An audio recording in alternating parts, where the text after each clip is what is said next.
300 Spartans. An Epic Tale. Book 1. The Shadow from the East.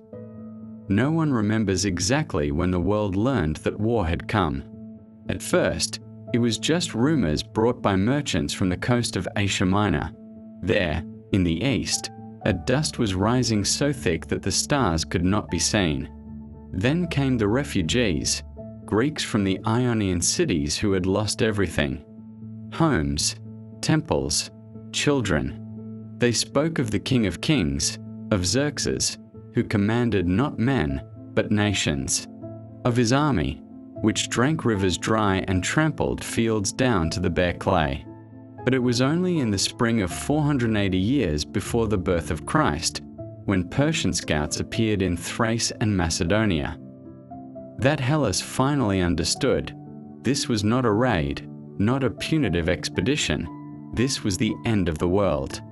Xerxes had decided to wipe Greece from the map, not because the Greeks had somehow offended his father Darius, but because freedom is a contagious disease, and for any empire to survive, it must kill all those who refuse to bow. Xerxes prepared for 3 years. He cut a canal through the isthmus of Athos so his fleet would not smash against the rocks. He built 2 bridges across the Hellespont, each a full stadium in width, using ships and cables. And when a storm scattered those bridges, he ordered the builders beheaded and the sea itself flogged with 300 lashes. "You, bitter and salty water," the executioners cried, whipping the waves. "Remember this. King Xerxes will cross over you, whether you like it or not." And the sea remembered. The army crossed for 7 days and 7 nights. For 7 days, hooves and wheels churned the wooden planks. For 7 days, the shouts of drovers, the neighing of horses, the roar of war elephants, and the creaking of thousands of wagons merged into one unbroken rumble, audible beyond the horizon. Even the Persian scribes lost count of the warriors. Greek historians would later tally 2 million men. Modern scholars smile and say 100, maybe 200,000 at most. But what difference does it make when a moving wall of living flesh stretches from one end of the earth to the other? In the center of this storm cloud rode the King of Kings himself. Xerxes was young, barely past 30, but his face had already lost all expression save one: the righteous fury of a god who has been defied. He rode in a chariot under a purple canopy, and around him marched 10,000 immortals, his personal guard, warriors in gold masks and scaled armor, whose spears were adorned with silver apples. These men never fled. They did not know the meaning of fear. Behind them rolled the rest of the army: Medes in felt caps, Assyrians in bronze helmets, Indians on elephants, Ethiopians in leopard skins carrying spears tipped with antelope horn. Each nation had its own gods, its own tongue, its own way of dying. But all were driven by a single will, the iron will of a man who believed himself greater than Zeus. Greece, small, impoverished, fragmented, stared at this avalanche and could not believe its eyes. Athens, proud seafarers, feverishly built triremes. Corinth, Argos, Elis, all bickered over who should lead. But in the south, in the valley between Mount Taygetus and the Eurotas River, lived a people who never bickered. They only waited. Book 2. The city of iron, Sparta, was unlike any other Greek city. It had no walls. The law of Lycurgus forbade their construction, for a citizen's defense was his own chest and shield. The streets of Sparta were narrow and dirty, the houses grey, built of rough stone without any decoration. Even the royal palace, if it could be called that, consisted of a few rooms with earthen floors and a hearth in the middle. A guest from Athens, accustomed to marble colonnades and painted vases, would have spat and walked away. But this city was the most dangerous place on earth. A boy was taken from his mother at the age of 7. He was placed in an aegeal, a wolf pack, and thrown into the mountains. He was given one cloak for the whole year, so that he might learn to endure the cold. He was fed just enough to keep him from starving, yet always hungry, and to satisfy that hunger, he had to steal. If he was caught, he was whipped, not for stealing, but for clumsiness. A Spartan had no right to be awkward. At 12, he had to kill a helot slave. With bare hands or a knife, it didn't matter. What mattered was crossing the line. At 20, he received a shield bearing the letter lambda, the first letter of lake demon, Sparta. And from that moment, his life belonged not to him, but to the city.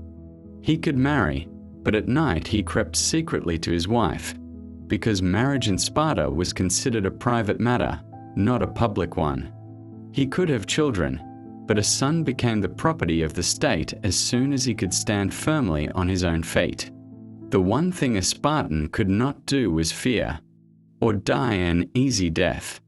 Old men no longer fit to fight would go to the chasm themselves, so as not to eat another's bread. Women gave birth and immediately bathed the newborn not in warm water, but in cold wine, to test whether they would survive. If a child was born weak or deformed, it was carried to the ravine of Ephialtes, the place of discarding. This was not cruelty, it was selection. Sparta could not afford to waste food on anyone who would not grow into a warrior. From this city, from this merciless forge, came the 300 men who met Xerxes at Thermopylae. Leonidas led them. Book 3. The king, Leonidas, was not the firstborn son. He became king because his elder brothers had died, one of illness, the other in battle. He had never asked for power, but when it fell upon his shoulders, he bore it as calmly as he bore his shield. In appearance, Leonidas did not resemble a hero from myth. He was shorter than many, stocky, with a graying beard and a face furrowed by wrinkles and scars. His eyes, dark and deep, looked at the world with a slight squint, the look of a man who already understood everything and was surprised by nothing. But when Leonidas put on his armor and took his spear in hand, he transformed, not into a superhuman, into Sparta itself. His movements became as economical as the strikes of a forge hammer. Not a single wasted gesture, not a single hesitation. Strike, pause, strike again, and so on until the enemy ceased to breathe. When news of the Persian invasion reached Sparta, Leonidas went to the ephors, the 5 judges who, in Sparta, held power even over kings.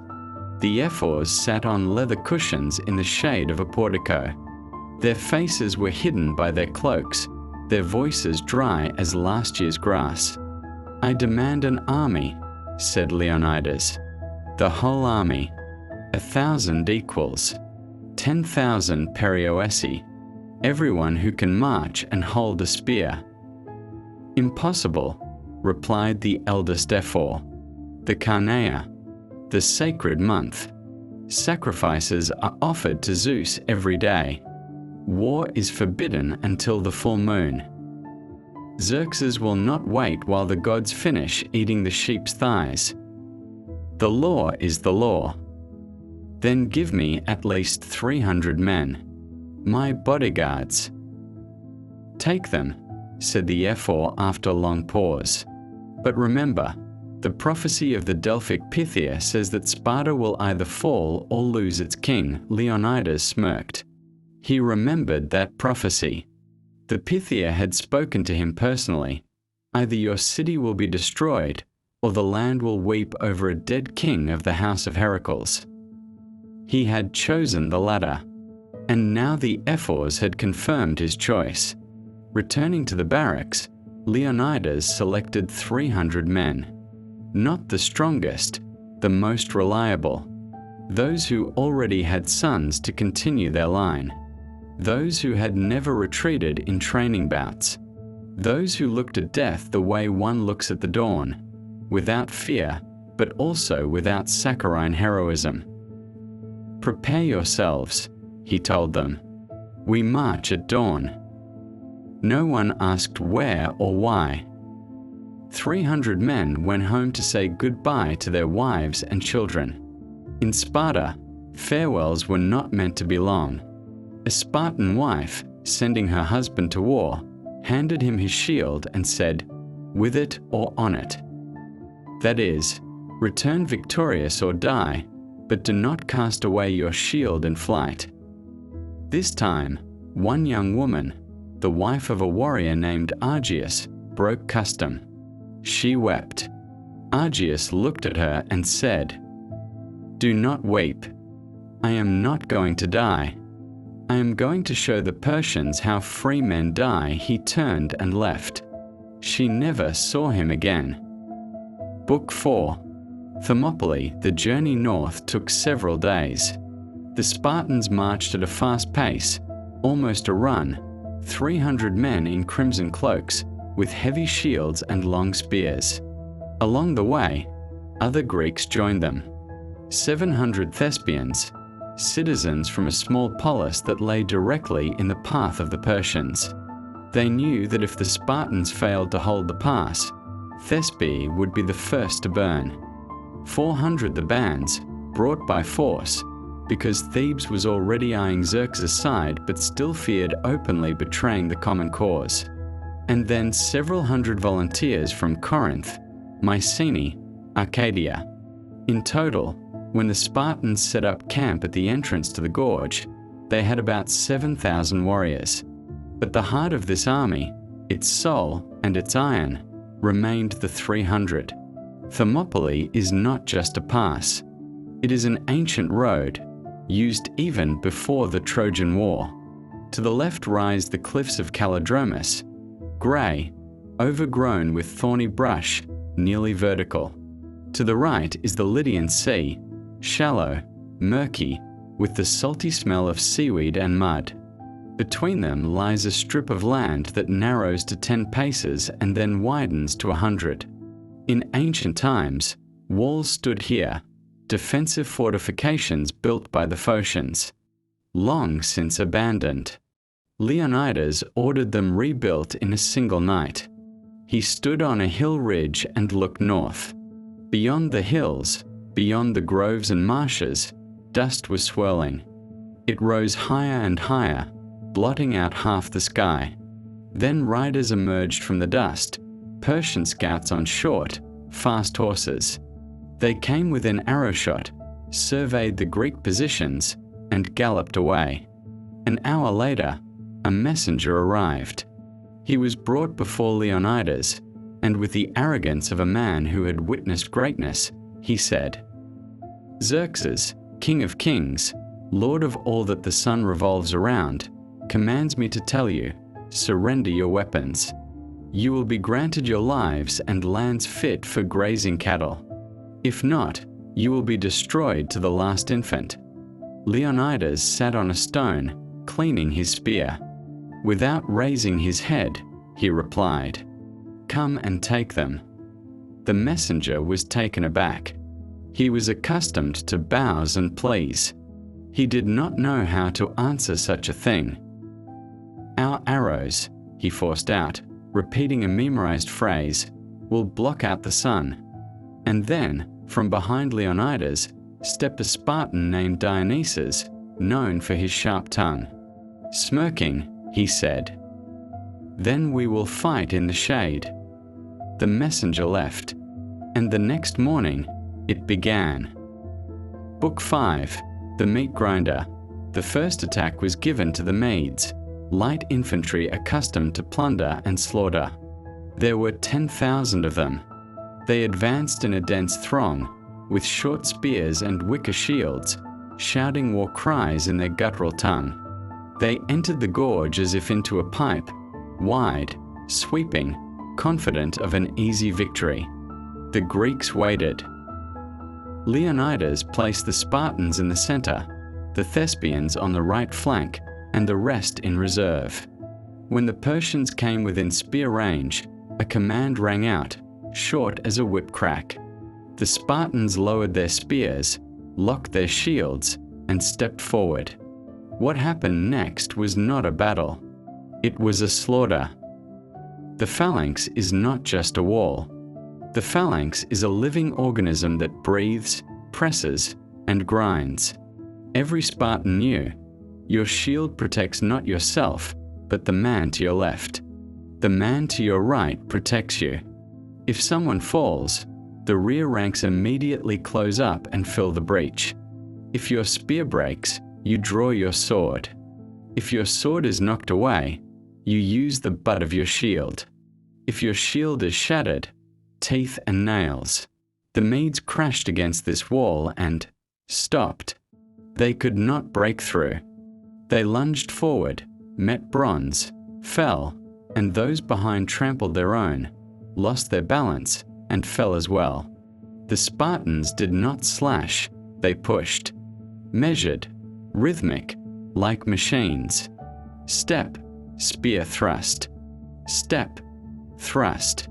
Step, thrust. After an hour, the gorge was piled with bodies. The Medes ran. Xerxes, watching from a hill, leaped from his throne. "Who are these men?"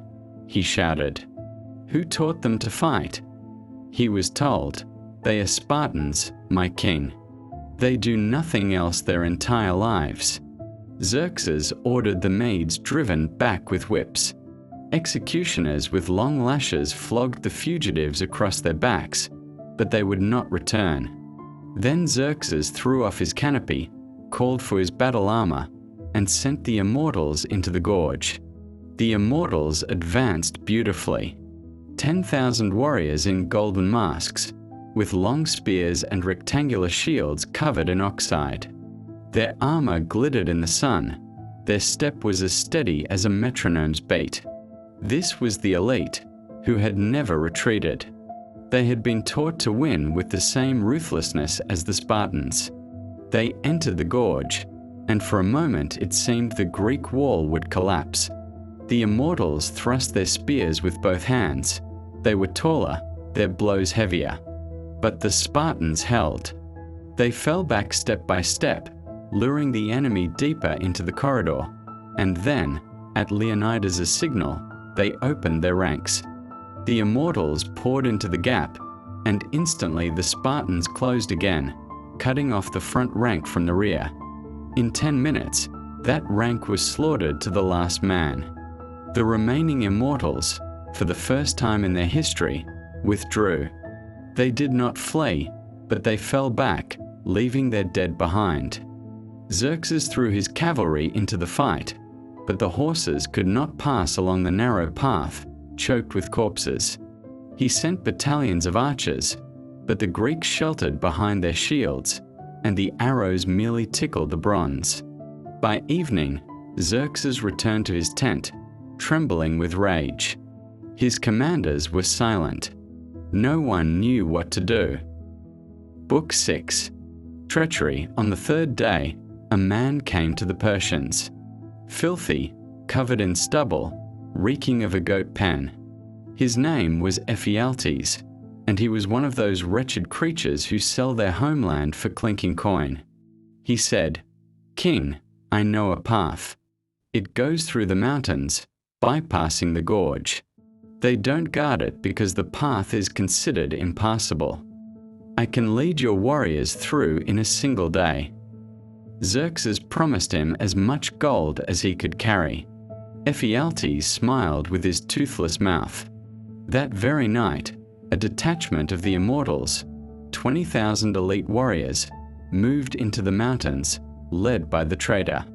Down below, by the campfires, Leonidas was receiving reports. Old Demophilus of Thespians, who commanded 700 of his countrymen, approached him. "King," said Demophilus, "fires have been seen in the mountains. Many fires. They are moving to flank us." Leonidas did not answer immediately. He stared at the embers, at the red veins in the ash. Then he raised his head. "Then tomorrow we die." "Then tomorrow," Demophilus nodded. Will you dismiss us? We are not Spartans. No one will condemn us. Go if you wish. I am not holding you." Demophilus returned to his men. An hour later he came back and said, "We are staying. The Thespians do not retreat. We have no sons, as you do, but we have shame." Leonidas smiled for the first time in many days. "Then eat a good breakfast, lads. We shall dine in Hades." Book 7. The last dawn, in the morning, Leonidas dismissed his allies. He left 400 the bands behind, not because they were brave, but because he suspected them of treachery and wanted them to fight under his watch. The other Greeks, Corinthians, Arcadians, Mycenaeans, marched south to preserve their army for future battles. Only the Spartans, the Thespians, and a few hundred volunteers who had refused to flee remained in the pass. In total, just over 1,000 men against an army of 200,000. They took their final position, a small hill at the very mouth of the pass.